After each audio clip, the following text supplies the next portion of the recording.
So, ladies and gentlemen, it is a great honor and a privilege to join you today in these celebrations of 10th anniversary of Sahara Ventures, a true beacon of Tanzania's startup and innovation ecosystem.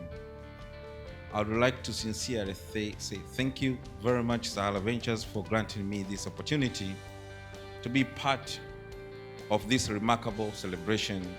Thank you very much. Dear ladies and gentlemen, 10 years is indeed a remarkable milestone. From its humble beginning as an ambitious idea, Sahara Ventures has grown into a continental leader in startup support and innovation ecosystem building. Over the past decade, its impact has been nothing short of transformational, supporting more than 1,000 startups and the CMEs across Tanzania and Africa, creating thousands of jobs, facilitating over $1 million in seed investment and more than $10 million in follow-up financing, and building a strong network of over 40 innovation hubs and accelerators across the continent. Beyond numbers, Sahara Ventures has trained and mentored thousands of young entrepreneurs, many of whom have become job creators themselves. This journey is living proof that youth, technology, and entrepreneurship are not merely buzzwords, but powerful pillars driving Tanzania's economy transformation and shaping African future. Dear ladies and gentlemen, as we look ahead, Tanzania's Vision 2050 challenges to build a competitive, inclusive, and knowledge-driven economy. In this journey, startups, innovators, and technology ventures are not just participants, they are vital drivers of transformation. Their creativity, agility, and the problem-solving spirits will determine how fast and how far we move toward achieving this national aspiration. According to Tanzania's Startup Association, TSA, our country is now home to more than 1,500 registered startups spanning diverse sectors such as fintech, agri-tech, health tech, logistics, ed tech, and the creative economy. These enterprises are not only introducing new solutions, but also reshaping the way Tanzanians live, work, and connect to various opportunities. Dear ladies and gentlemen, the impact is already visible. Today, these startups employ tens of thousands of Tanzanians, and the projections indicate that they could generate hundreds of thousands of additional jobs in the coming decades. Tanzania Startups Association further estimates that if properly nurtured, the digital economy alone could contribute up to 18 trillion to the national GDP by 2030. A figure that underscores the immense potential of this sector to fuel inclusive growth.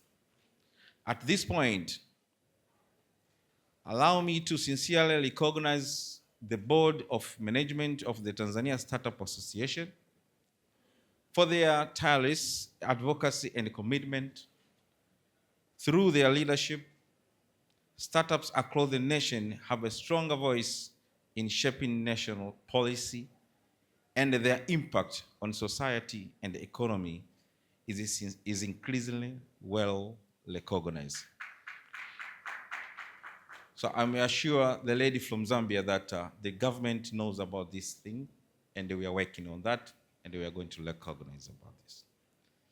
So ladies and gentlemen, building of this momentum, the government of United Republic of Tanzania, under the visionary leadership of Her Excellence President Dr. Samia Suluhu Hassan, the President of United Republic of Tanzania, is fully committed to unlocking the potential for startups and innovators as a diverse of national growth. We recognize that the creativity of energy of youth or young Tanzanians must be matched with the enabling environment that allow their ideas to thrive. Through the preparations of new blueprint of regulatory reforms, popularly known as Mkumbi 2 or Mkumbi Phase 2, the government is working simply streamline and strengthen the competitive of Tanzania's business environment. These reforms are designed to remove the regulatory bottlenecks that have historically constrained innovations and slowed the growth of startups. So even the Vision 2050, we and the team of the preparation of Vision 2050, we looked with two eyes about these regulatory authorities because so many people, so many players were complaining about these regulatory authorities to be a main obstacles on startups. So we are going to streamline all these things. We are going to remove this challenge to make sure that we create good environment for startups to be grown. So especially in Mkumbi 2, this Mkumbi 2 or Mkumbi Phase 2 seeks to simplify registrations and the licensing process to lower the cost of doing business and create new incentives for startups. To create any technological ventures, this is not merely a set of policy changes, it is deliberately efforts of empower young Tanzanians to innovate without unnecessary barriers, without also giving investors the confidence to back their ideas. So ladies and gentlemen, this commitment is embodied at the highest level of leadership of our President, Dr. Samia Suluhu Hassan, has gone further by placing the startups economy at the very heart of Tanzania's national development agenda. So she understands that the success of our youth, innovators, and entrepreneurs is directly tied to the success of our nation. And under her leadership, Tanzania is developing and implementing its first ever startup policy, which provides a clear national framework to support entrepreneurs and innovators across all sectors. At the same time, her government has launched the Tanzania Digital Economy Strategic Framework, prioritizing the digital infrastructure, innovation, ecosystems, and the e-services that will improve both citizen welfare and the business growth. To ensure that opportunities are inclusive, strategic investments are being made to expand last mile connectivity in rural areas so that innovation is not confined to cities, but reaches every corner of the country and on the global stage. So President Dr. Samia has proudly carried the Tanzanian startup story to countries such as India and Korea, positioning Tanzania as a emerging hub for digital entrepreneurship and innovation. These bold steps send a powerful message in Tanzania. Startups are not an afterthought, they are strategic priority in our journey toward Vision 2050. So ladies and gentlemen, in sight of this nation commitment and the leadership of our president, it is important to recognize those who have walked with journey and laid the foundation of progress. Allow me to commend the Sahara Venture, its founders, board of management, and all partners to their tireless work in building Tanzania's startup and innovation ecosystem. To Ambassador Ami Mpungwe, Dr. Hassani Mshinda, Dr. Amos Nungu. Actually, Dr. Amos Nungu, we worked together. We were together when I was a chairman of social services in the parliament. We insisted a lot on the issue of innovation and how to protect innovators. So I think we worked together and he knows what we're supposed to do. Even the Madam Felista Bwana, thank you so much to trust young people to give this sensitive job. And we know that without doing that, maybe Tambalike could not be here. So thank you so much for what you did.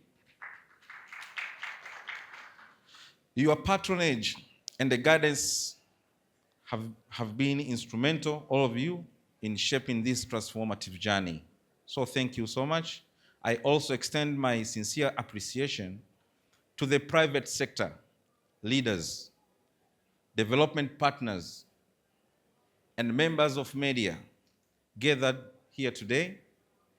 Your role is very critical in amplifying, scaling, and sustaining the progress that has already been made. The startup ecosystem cannot thrive in isolation. It requires partnerships, collaborations, and a shared commitment to unlock Tanzania's full potential. And finally, to the young founders in this room, you are the heartbeat of this movement and the true builders of Tanzania's Vision 2050. Because this Vision of 2050 is not for old people. The Vision 2050 is for you, young Tanzanians. So you are a main player of Vision 2050. So by continuing to innovate, continue to create, and continue to inspire, your courage to dream and your resilience to pursue those dreams will define the future of our nation. Dear ladies and gentlemen, as we celebrate the milestone, let me also reaffirm the unwavering commitment of the government of the United Republic of Tanzania to startups, innovators, and the creatives. Our message is very clear. We do not see you as a merely small business, but as future national champions, enterprises that will generate jobs, attract investment, and position Tanzania as a globally competitive nation. Nipigeni makofi basi, nimewapa moyo.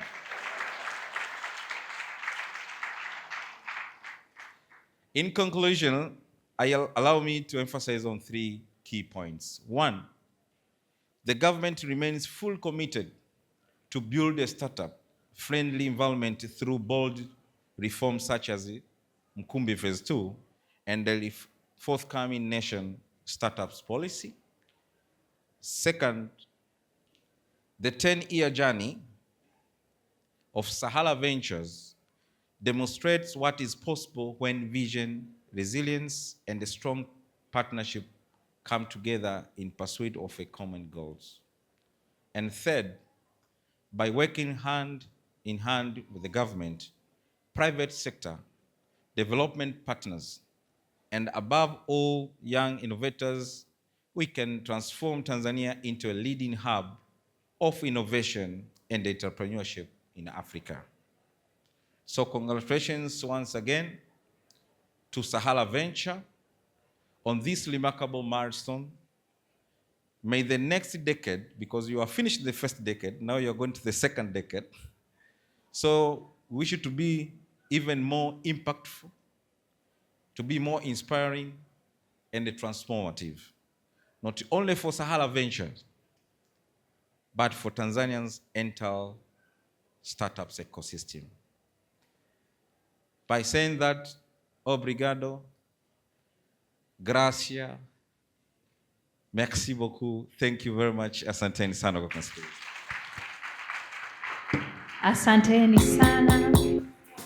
So that being said, Mheshimiwa Waziri, activity yetu ya mwisho ni ku launch 10 years of impact ya Sara Ventures report. Just give it to them.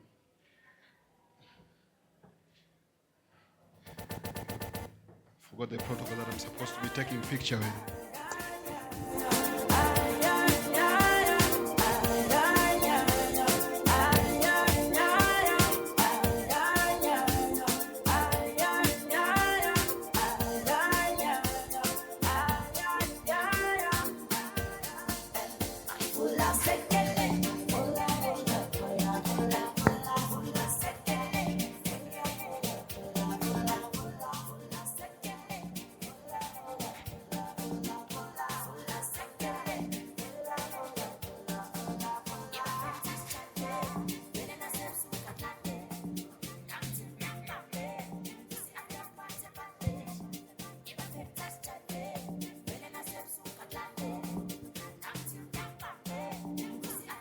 Can I have the Sahara management team again for final group picture?